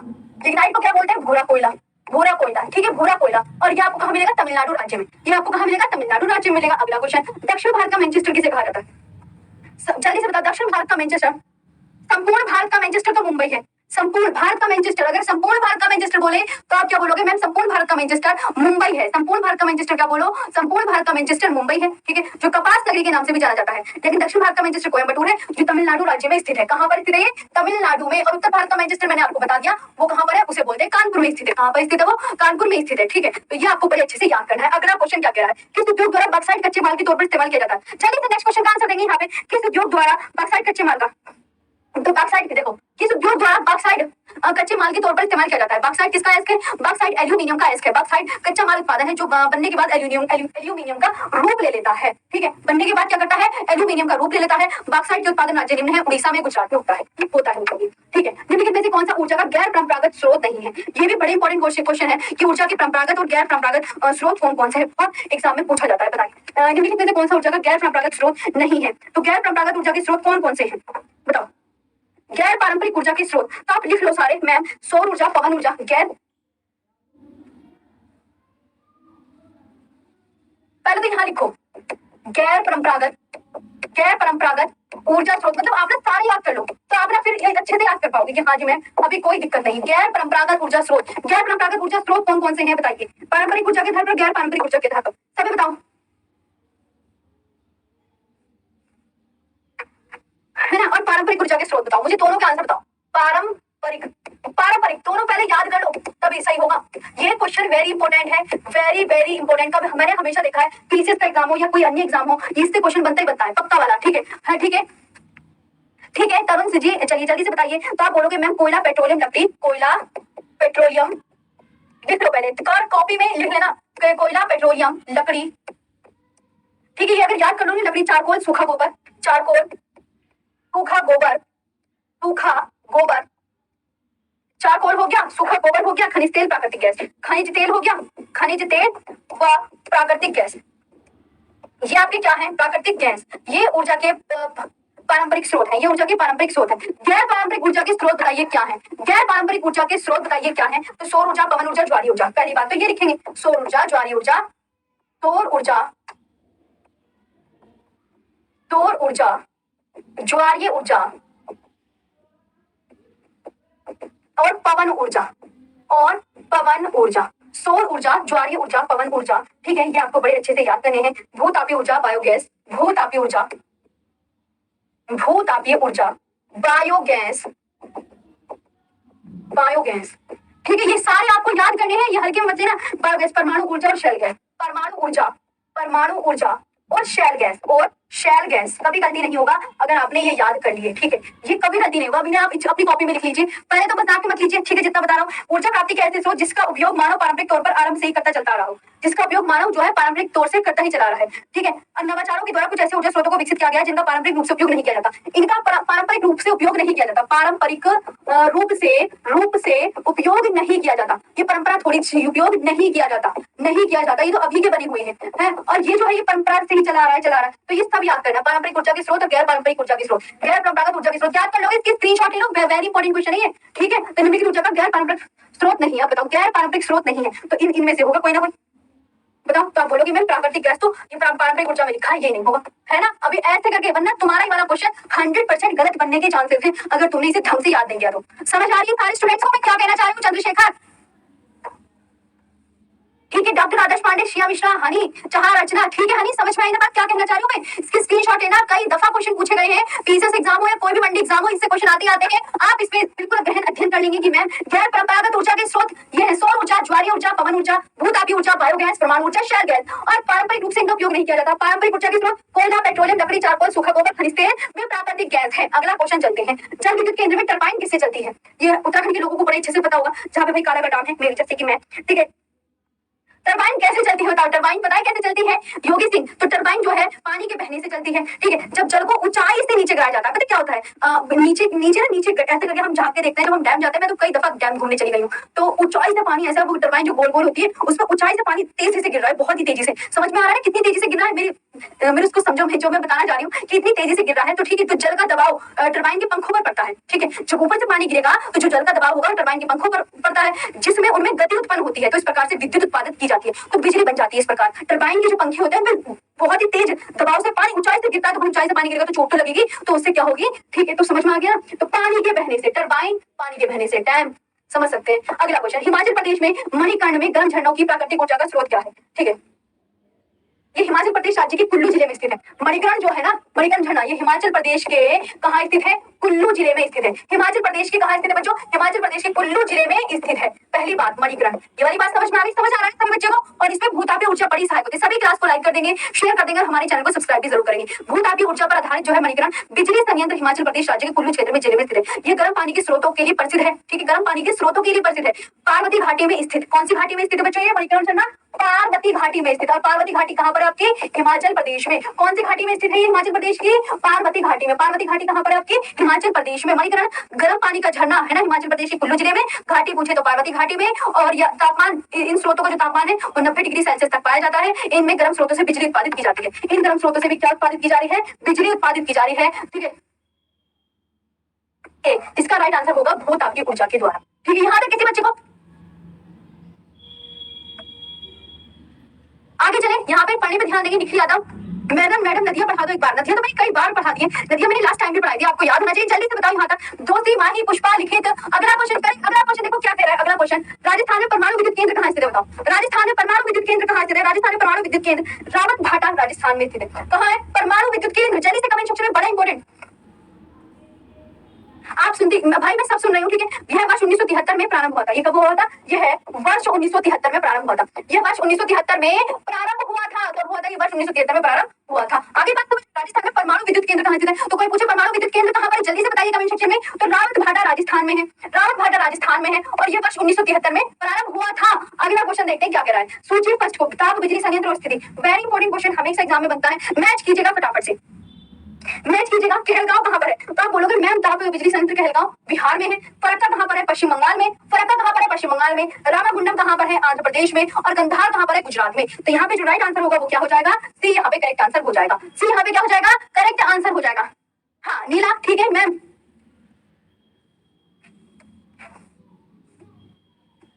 हाँ सही तो है कि राजस्थान में परमाणु विद्युत केंद्र कहाँ स्थापित है?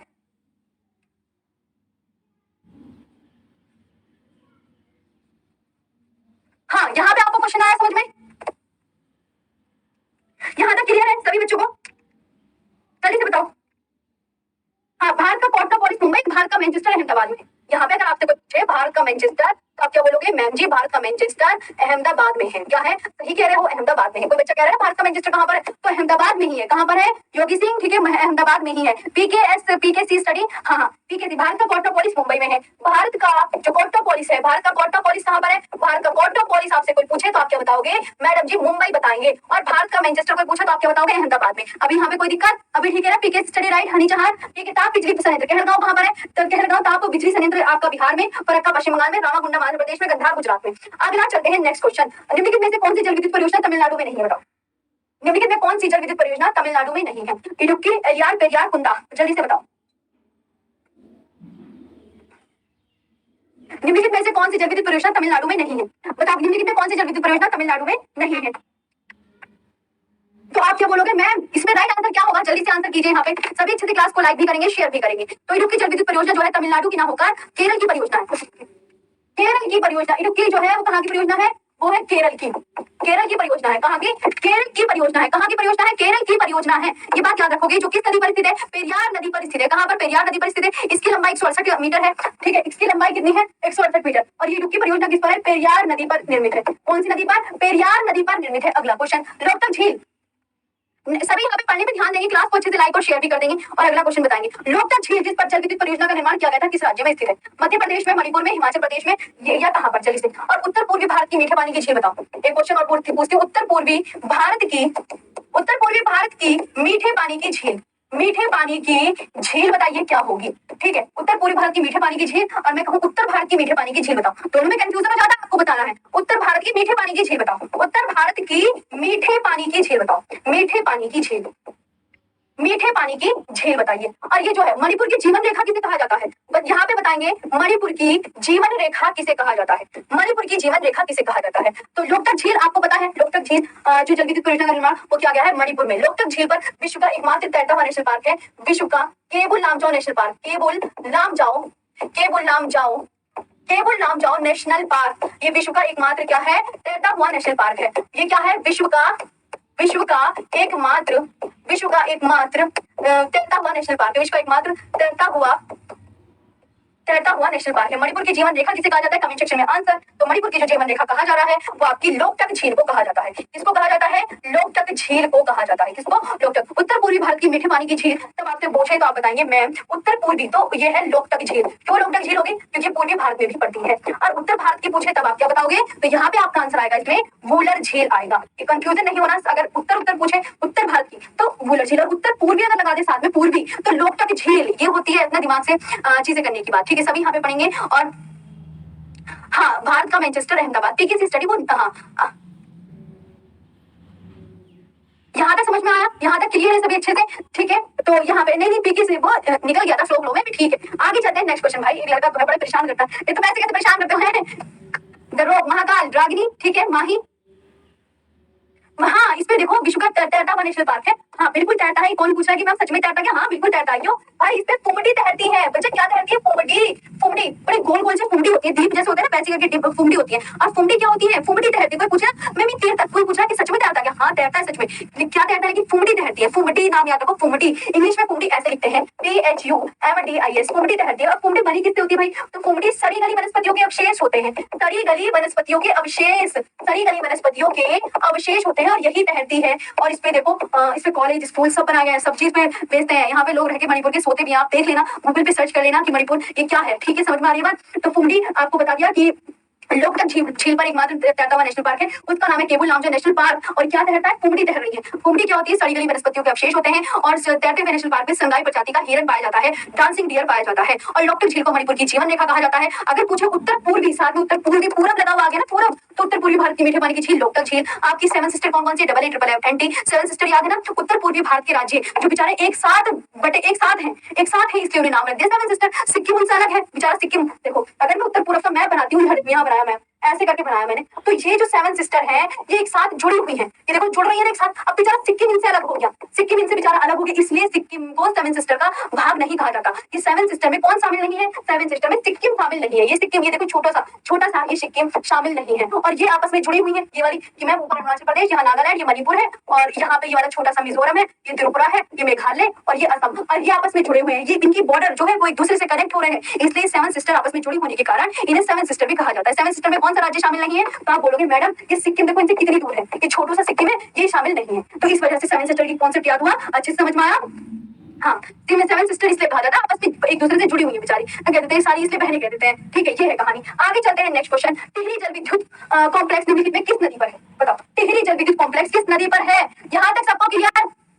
यहाँ तक सबको क्लियर? सभी स्टूडेंट, सभी यहाँ पे जितने भी वॉचिंग कर रहे हैं, सभी एक बार सेशन को शेयर कर दीजिएगा, लाइक भी कर दीजिएगा और हमारे चैनल को सब्सक्राइब भी जरूर कर दीजिएगा। और प्यारी सी ऑफलाइन कमेंट्स करके भी बतानी है क्लास कंप्लीट होते ही। ठीक है, नेक्स्ट क्वेश्चन पर चलते हैं। अगला क्वेश्चन, टिहरी जल विद्युत कॉम्प्लेक्स जो है वो निम्नलिखित में किस नदी पर है? तो आप क्या बोलोगे मैम? देखो, भगीरथी प्लस भिलांगना नदी के संगम पर टिहरी बांध है। भगीरथी प्लस भिलांगना नदी के संगम पर, भिलांगना नदी के संगम पर कौन सा बांध है? भिलांगना नदी के संगम पर कौन सा बांध है? संगम पर टिहरी बांध है।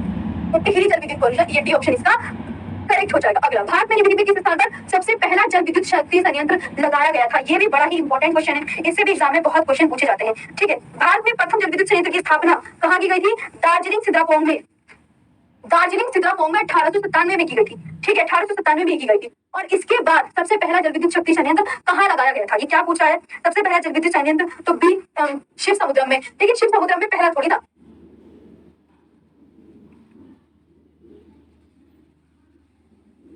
देखो भारत का पहला, मैं बता देती हूँ, जो भारत का पहला जल विद्युत संयंत्र है ना, वो दार्जिलिंग सिद्रापोंग में, दार्जिलिंग सिद्रापोंग में 1892 में, 1897 में की गई थी, 1897 में की गई थी, 1897 में की गई थी। ठीक है, पहले बात ये हो गया 1897 में। इसके बाद 1902 में, इसके बाद 1902 में, फिर 1902 में, इसके बाद 1902 में शिव समुद्रम में, शिव समुद्रम बच्चों कहाँ पर है? कर्नाटक में जल विद्युत भारत का सब शिव समुद्रम में स्थापना की गई। तो यार ये पहला कैसे हो गया? पहले तो ये बताओ, है ना?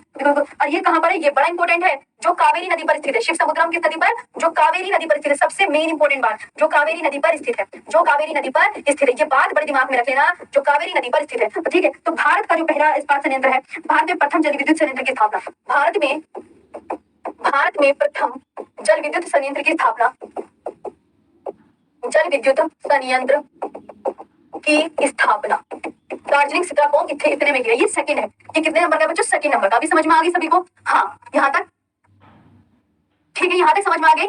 यहाँ तक सबको अच्छे से समझ में आया? सभी सेशन को शेयर भी कर दीजिएगा, लाइक भी कर दीजिएगा। ठीक है, यहाँ तक क्लियर है सभी को कि मैं भारत में प्रथम जल विद्युत संयंत्र की स्थापना सिद्रापोंग वेस्ट बंगाल के दार्जिलिंग में 1897 में की गई थी, है ना? और इसके बाद 1902 में शिव समुद्रम में इसकी स्थापना की गई, जो कावेरी नदी पर स्थित है। चुक्खा पावर प्रोजेक्ट, चुक्खा बिजली परियोजना का निर्माण भारत द्वारा किया गया है। बताओ कहाँ? चुक्खा बिजली परियोजना का निर्माण, चुक्खा बिजली परियोजना कहाँ पर?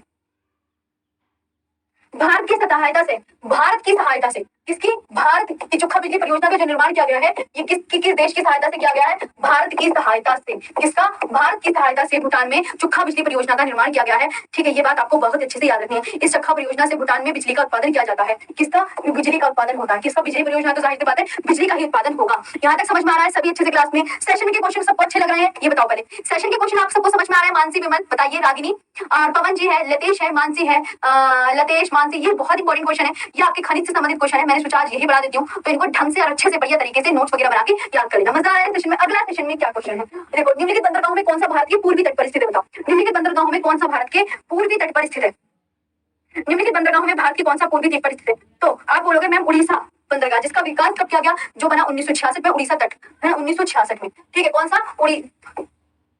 उड़ीसा पारादीप बंदरगाह, और 1966 में ये बना था। कब बना था? 1966 में ये बना था। ठीक है, उड़ीसा तट में पारादीप की स्थान, पारादीप उड़ीसा का बंदरगाह है। कौन से राज्य का? उड़ीसा का। अगले क्वेश्चन पर चलते हैं। अगला क्वेश्चन क्या कह रहा है? निम्नलिखित में भारत का वह कौन सा बंदरगाह है जिसे मुक्त व्यापार क्षेत्र घोषित किया गया है? बताओ, मुक्त व्यापार क्षेत्र, यहाँ पे क्या आंसर होगा? मुक्त व्यापार क्षेत्र किसे घोषित किया गया है? बताइए। नाइट राइडर गणेश जी जल्दी ही आएंगी, जल्दी ही आएंगी, बताइए। भारत का जो कांडला बंदरगाह है, मैं बता देती हूँ, भारत का जो कांडला बंदरगाह, कोच्चि भैया केरल में है। केरल आपका पश्चिमी तट पर स्थित है।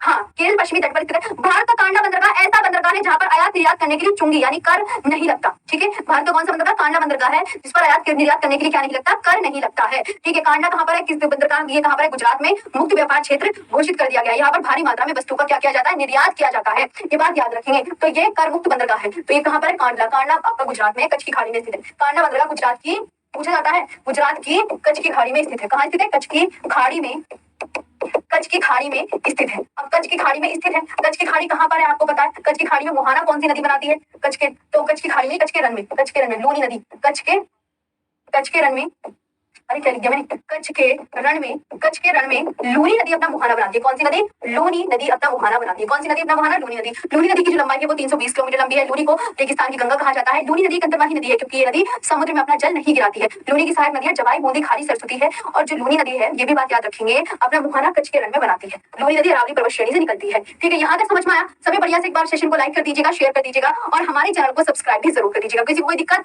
यस मैम बोलेंगे सब? मैम जी अच्छे से क्लियर हो रही है सारी चीजें?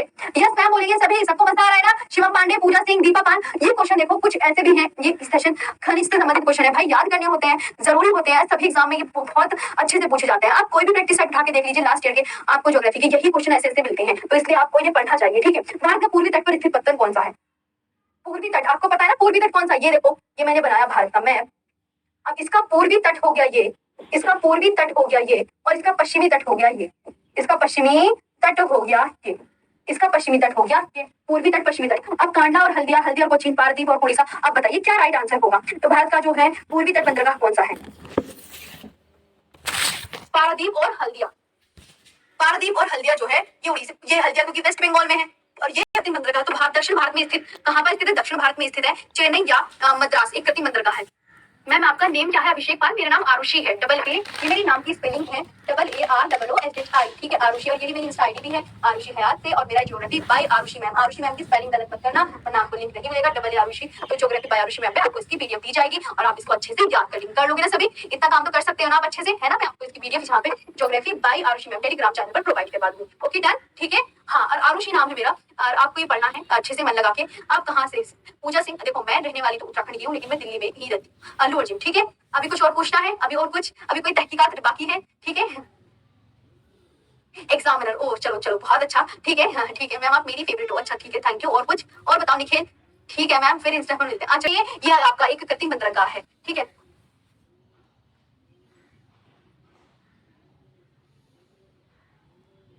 अब आता है सलाल जल विद्युत परियोजना।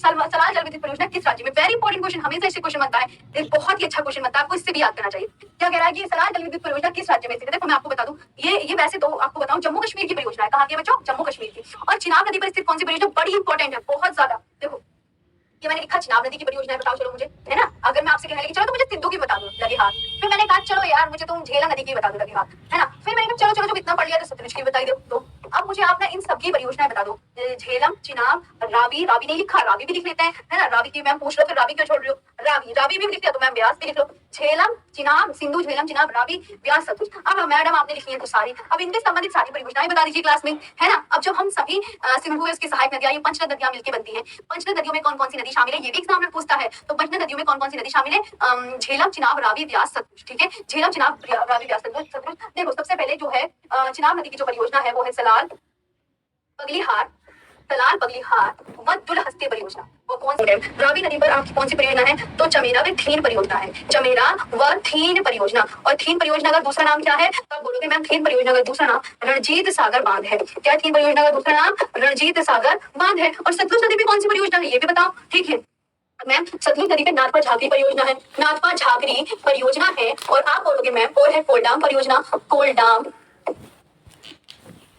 परियोजना है। फिर आप बोलोगे मैम भाखड़ा नांगल बांध भी दो, मैंने कहा हाँ वो कैसे छोड़ रहे हो, भाखड़ा नांगल बांध भी है, भाखड़ा नांगल बांध भी है सतलुज नदी पर, नांगल बांध भी है। और व्यास पिलस सतलुज नदी के संगम पर एक बांध है, उसका नाम बताओ मैम, व्यास प्लस सतलुज नदी के संगम पर, दोनों नदियों के संगम पर कौन सा बांध, आप बोलोगे मैम हरि के बैराज। मैंने कहा ओहो हरि के बैराज, और हरि के बैराज से कौन सी नदी निकाली गई है, आप बोलोगे मैम हरि के बैराज से भारत की सबसे लंबी नहर इंदिरा गांधी नहर निकाली गई है। इंदिरा गांधी नहर क्या है, भारत की सबसे लंबी नहर है। अब यहाँ पे स्क्रीनशॉट ले लीजिए, ये वेरी इंपॉर्टेंट है और आप याद कर लेंगे। सेशन अच्छा लग रहा है, सभी सेशन को लाइक कर दीजिएगा, शेयर भी कर दीजिएगा। यहाँ तक क्लियर सभी को, है ना। अमरनाथ नेहरू बंदरगाह कहाँ पर स्थित है मैम, हाँ जल्दी से बताइए मैम। डॉक्टर आदर्श पांडे कह रहे हैं मैम आप डेली क्यों नहीं पढ़ाती, डेली इसलिए नहीं पढ़ाती, ऐप की क्लास दी, कोची, मुंबई, कोलकाता, बताओ कहाँ पर स्थित है।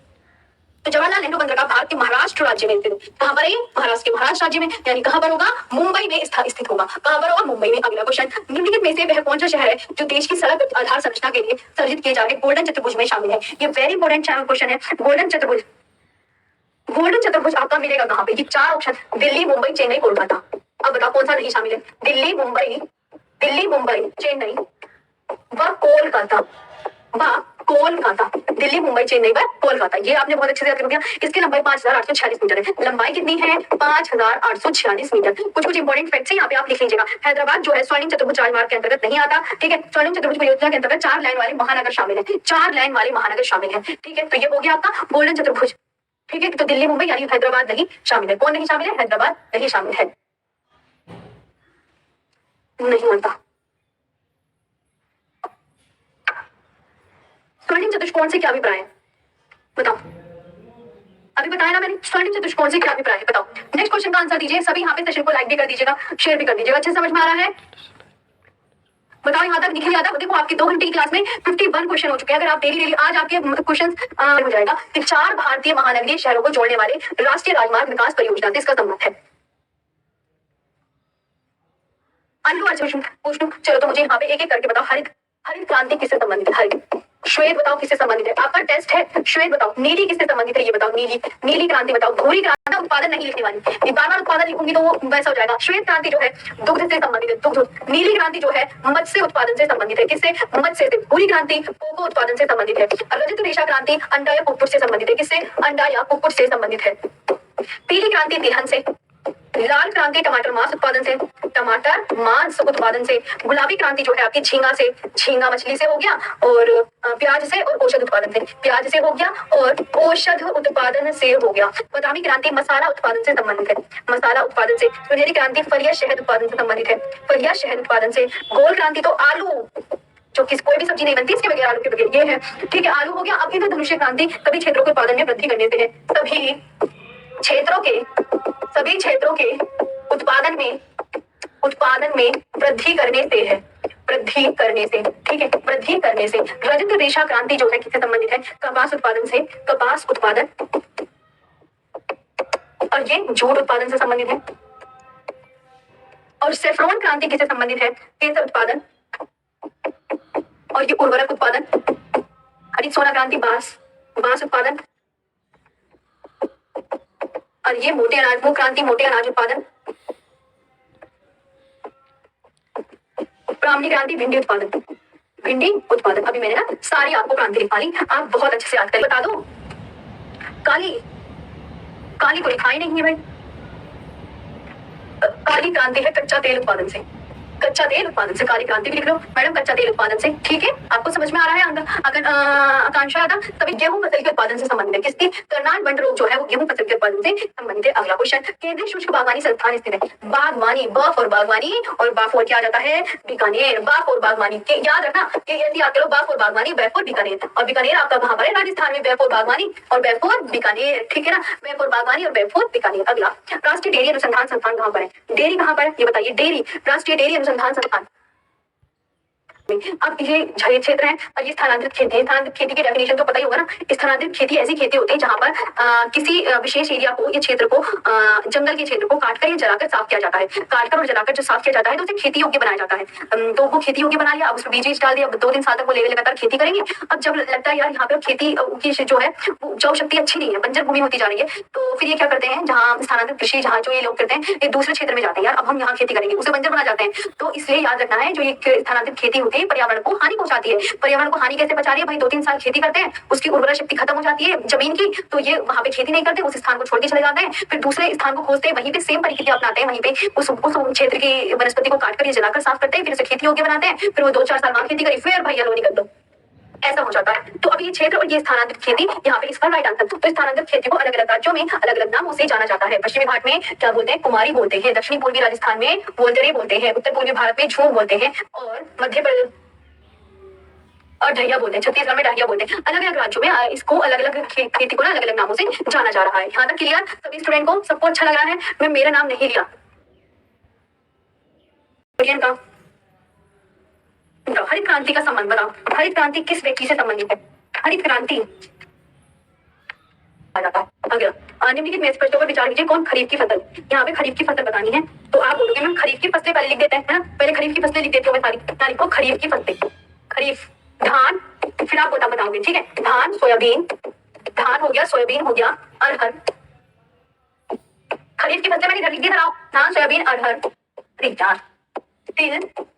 धान, सोयाबीन, अरहर, तिल, मूंग, उड़द व करेला, अब आप बताओ कि आपको समझ में आ रही सभी चीजें, बताओ। ये आपकी मैंने ये लगा लो, एक टॉपिक कंप्लीट हो गया। खरीफ की फसलें ये भी होता है, ये शीतकाल की फसलें हैं, रबी की फसलें जो हैं ये किस काल की फसलें हैं, ये वर्षा काल की। खरीफ की फसलें पता है किसके, ये वर्षा काल की फसलें, बच्चों किस काल की, ये भी पूछा जाता है। ये आप क्या बोलोगे मैम, ये वर्षा काल की फसलें हैं, ये वर्षा काल की है। और ये बच्चा, ये रबी की फसलें किस काल की है, ये शीतकाल की फसलें हैं। ये किसकी फसलें, एक टॉपिक तैयार हो, शीतकाल की फसलें हैं। ये बच्चा कैसी फसलें, शीतकाल की फसलें। और जायद की जो फसलें हैं ये ग्रीष्म काल की है। बच्चे ये कैसी फसलें जायद की, आपसे कोई पूछे, ग्रीष्म काल की फसलें हैं, है ना, ग्रीष्म काल की फसलें हैं। और एक और क्वेश्चन पूछा जाता है कि रबी की फसलों में शीतकालीन पश्चिमी विक्षोभ से होने वाली वर्षा सहायक होती है। शीतकालीन कौन सी वर्षा सहायक होती है, तो शीतकालीन पश्चिमी विक्षोभ से होने वाली, पश्चिमी विक्षोभ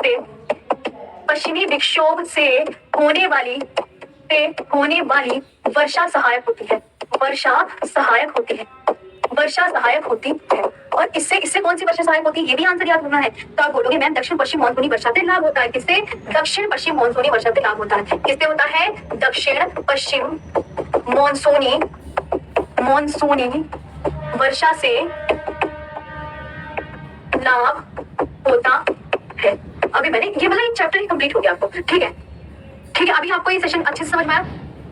करेला की सब्जी किसको सब चौहान जी तो सबको अच्छे लगते हैं, फायदेमंद करेंगे सभी। यहाँ पे सेशन को लाइक करेंगे, शेयर करेंगे, और सभी सेशन को लाइक कर दीजिएगा, शेयर कर दीजिएगा, और हमारे चैनल को सब्सक्राइब भी जरूर कर लीजिएगा। और ये अच्छी सी प्यारी